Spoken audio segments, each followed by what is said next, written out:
The journey back to Everlight took nearly a week after Pine's passing. Nobody spoke much during it. Not because they were sad. Not anymore. The grief was still there. It always would be. But now it felt different. Quieter. Softer. Less like a wound. More like a scar. The kind you carry forever. The kind you eventually learn to smile at. The girls spent most of the trip sharing stories, remembering, laughing, crying occasionally.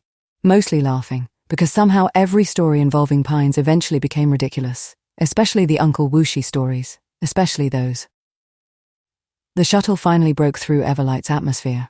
Golden clouds drifted past the viewport. The familiar forests appeared below, the rivers, the mountains, the glowing valleys. Home. Aurora smiled softly. The others did too. For the first time since leaving Reach, the mood felt lighter. The settlement appeared beneath them. Bigger, busier, alive. The construction completed while they'd been gone. New buildings filled the landscape. Roads stretched through the valley. The city was growing, thriving. Exactly as Pines would have wanted. The shuttle touched down. The ramp lowered.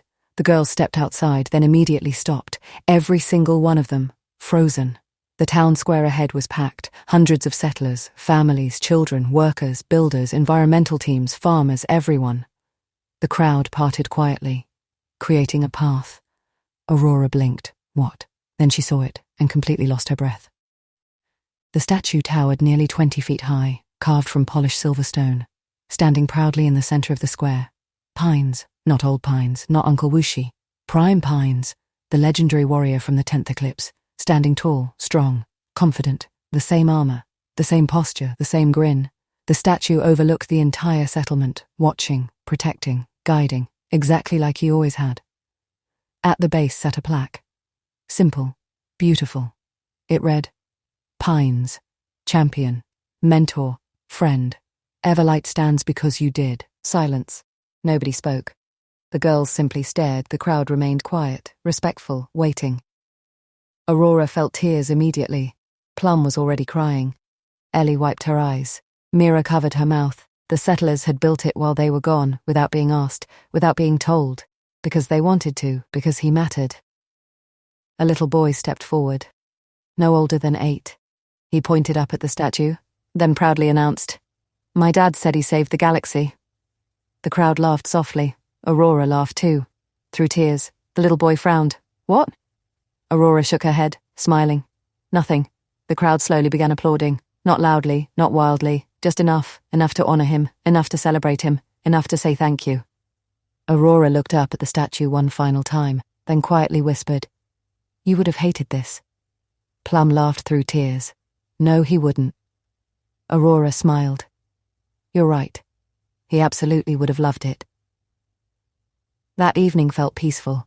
The city glowed beneath Everlight's stars. The girls gathered in their common room, the same room Pines used to sit in, the same room he used to lecture them in, the same room he used to accidentally fall asleep in. Nobody mentioned it, yet everyone thought it. The silence eventually broke when Mira looked toward Aurora. "What did he make you promise?" The room became quiet. Aurora froze. Plum immediately looked interested. Ellie looked up. Nobody had asked, until now.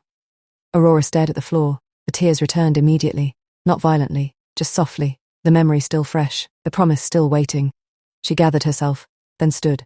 "It's better if I show you." Nobody questioned it. Lyra Falls glowed beneath the moonlight. The waterfall shimmered silver and blue. Mist drifted through the valley, the same way it always had, the same way it always would. The girls stood together overlooking it. Aurora stepped forward. Alone. The custom urn rested in her hands. The others immediately understood. Nobody spoke. Nobody needed to. Tears formed instantly. The realization hit all of them at once. Aurora looked toward the waterfall, then toward the urn, then finally toward her family. "I asked him." Her voice cracked. The girls immediately began crying. Aurora smiled sadly. "I asked if I could bring him and Lyra here." The waterfall thundered below. Aurora wiped her eyes. "So we'd always know they're with us." Plum broke completely. Mira started crying. Ellie looked away. The grief returned. But this time it felt beautiful, not painful. Beautiful. Aurora opened the urn, carefully, respectfully. The mixture of ashes caught the moonlight. For several moments she simply stared, then reached inside, taking a small handful. The breeze moved gently around her. Aurora smiled through tears, then softly said, "Promise kept, Uncle Pines." She released the ashes. The wind caught them immediately. Silver particles drifted through the moonlight, carried across Lyra Falls, into the mist, into the water, into Everlight, into home. The girls cried openly. Mira stepped forward next, taking a small handful. The adopted daughter of Reach smiled sadly. "You taught me that caring about people isn't weakness." A tear rolled down her cheek. "It's strength." She released the ashes. The wind carried them away. Ellie stepped forward, holding her handful tightly. The former mute struggled to speak, then finally managed. "You gave me my voice back." The words broke everyone, especially herself. She smiled, through tears. "I'll never stop using it." Then released the ashes. The waterfall carried them away. Plum approached last, already crying, already smiling, already missing him. She laughed softly. "You know," she looked toward the sky. "You are my favorite old person." The others laughed through tears. Plum nodded proudly. "You made everything more fun." A pause, even the scary parts. She released the ashes. The wind took them. The mist embraced them. The waterfall welcomed them. Silence returned, the beautiful kind, the kind that comes after tears, the kind that comes after love. Aurora looked down into the urn. Only a small amount remained. She smiled. The sadness still there, but lighter now. The promise complete. The journey finished. The goodbye finally said. Aurora leaned forward slightly and whispered, "I love you, Uncle Pines." Then gently tossed the urn over the edge. The girls watched together. The container spun through the moonlight, past the mist, past the glowing water, until finally, splash, the urn disappeared into the basin below. Gone, not lost, just home.